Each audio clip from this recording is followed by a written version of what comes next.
What's good, Slay Gang? It's your girl Red Slay, back with another freaking reaction video, bro. I'm back with another video. My son laughing at me. But listen, bro, I'm back with another reaction video, whatnot. We gonna react to the YouTuber who dissolved bodies for $160, bro. That's wild. That's crazy. So we gonna see, you feel me, what he did and stuff like that. That's kind of crazy if you ask me. Y'all let me know what y'all think though in the comments down below.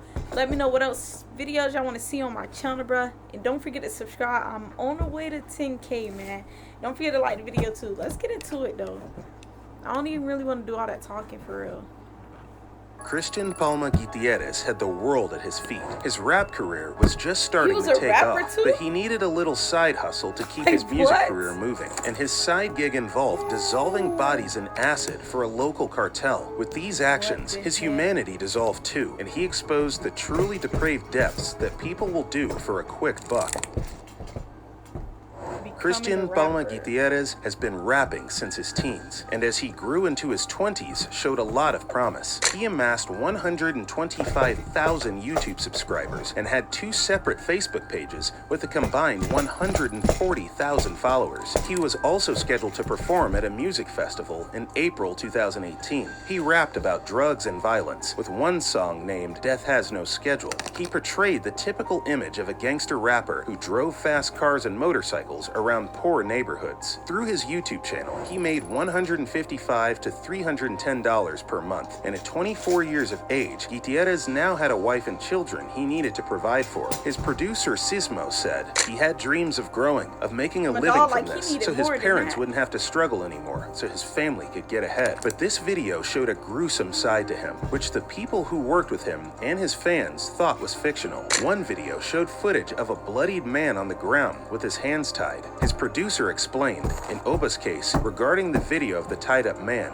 it was symbolic, saying he was killing them with his music. In another one of his songs, he raps, quote, "My voice will be the house where they rest in peace, so they are tormented in darkness, but they'll like it." Although the rap career was on the rise, it wasn't paying the bills. Can't count.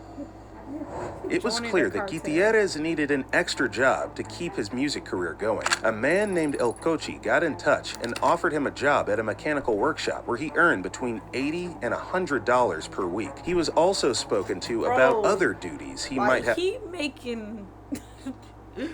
He could have did better than that, bro. He could have found a better job, bro. $80 to $100 a week, bro. Is that man not getting no hours, bro? Carry out too. He would have been better dropping dumb videos, man, on YouTube.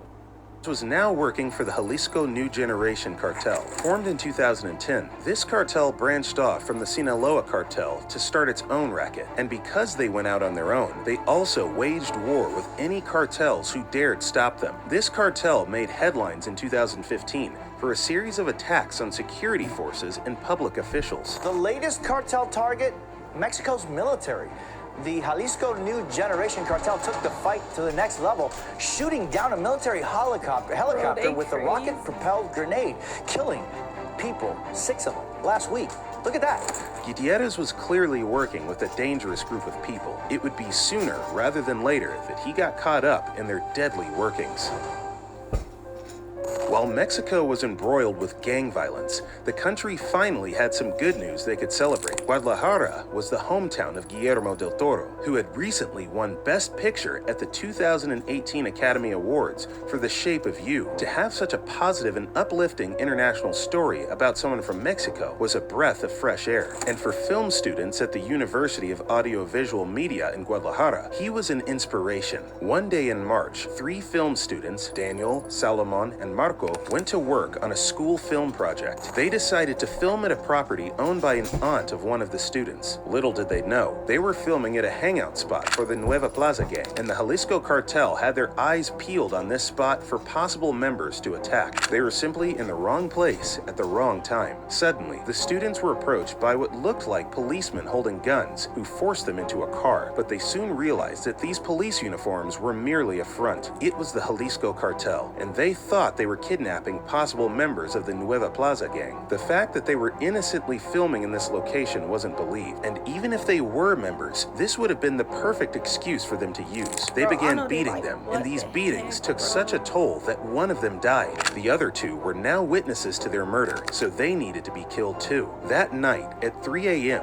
Gutierrez received an urgent call on his phone. It was from the cartel, and they made reference to pozole, a famous Mexican soup. Gutierrez knew that it would be a different type of soup he would be working on. He told his wife that he was urgently needed at the mechanic workshop and got an Uber ride over. When he arrived, there was a water tank and 3 lifeless bodies. They were tossed into an acid bath head first. The tank was full of hot sulfuric acid. This would... Bro, I ain't gonna lie, you gotta be a real cruel person to do something like that. Like, I couldn't just sit there and be putting acid on a big body and watching them dissolve like that, bro. I couldn't do it. I couldn't. No amount of money gonna make me do that. That's just dumb crazy. I can't cap. That's crazy. Firstly, dissolve the skin tissue and organs, then eventually dissolve bones and teeth. Sometimes the bath needed to be stirred too, which would speed up the process. But this process takes quite a long time. In fact, Gutierrez left the bodies on the tank to dissolve by themselves and arrived 2 days later to see if it had done its job. If there were any traces of the bodies left, the remaining fluid would go into a drain, and any sludge would be dumped in a nearby field. It was an incredibly gruesome job that most people would refuse to do for any amount of money. Gutierrez, meanwhile, was making $160 for this. The disappearance caused outrage across the country. 30,000 people went missing due to the country's ongoing drug wars, and 3 more had just been added to this figure. And behind those figures were loved ones taken from their families and lives ruined forever. 3 days after their disappearance, students from their college held a protest and urged the authorities to find them before it was too late. "We're students, not criminals," they shouted. "Will I be next?" In solidarity with their message,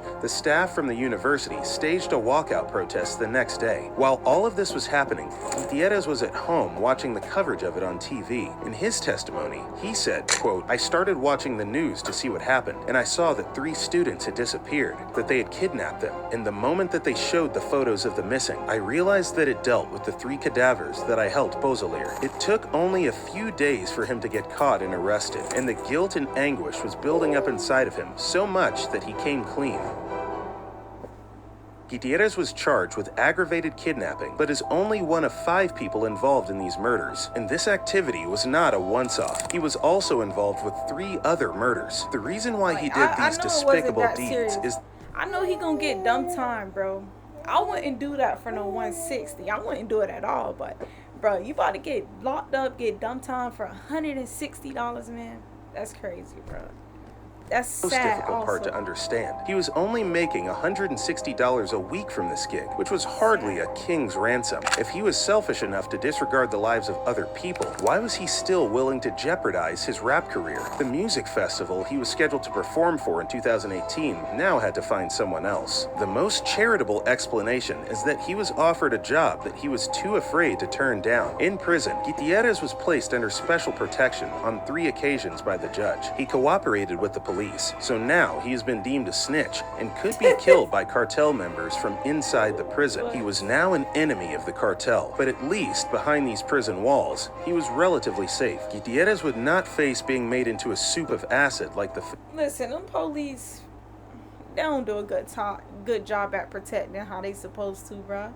They gonna end up catching that man in jail one of these days. He gonna be in there lacking and they gonna catch him, bro. They don't be good at doing that, man. We got you. We're going to protect you while you're in here. The trial is still ongoing tell us and is what they believed need to be know. They taken just to the wanna know Supreme what they Court. wanna know In another about twist, some shit. the property they went to film at was allegedly a beauty shop owned by an aunt of one of the students. However, the aunt also allowed the cartel to use this property as a brothel too. She obviously had no idea that these ties would end up killing her own nephew. The reaction of this entire ordeal was met with a sense of shock, but many have argued that given his violent lyrics and videos, we should have seen this coming. Luis Cardenas wrote in a column in the newspaper El Universal, "For 2 years, Omar screamed in his songs that something was very wrong, and millions saw that, and none of us did anything at all. Now, 3 young people are dead, and 1 life is ruined." Some also looked at the broader issues at hand. Luis Gonzalez Perez, the head of the country's Human Rights Commission, said, quote, "What we have to do is to stop this climate of violence, because there's the risk that if there are no jobs, no education, if the young people don't have recreational opportunities, well, the drug cartels are going to recruit them." The young film students had their whole lives ahead of them, and the film that they were going to... He not lying, bro. People want to make their money one way or the other, man. If they can't get a job, if they can't do this, do that, bro, guess what?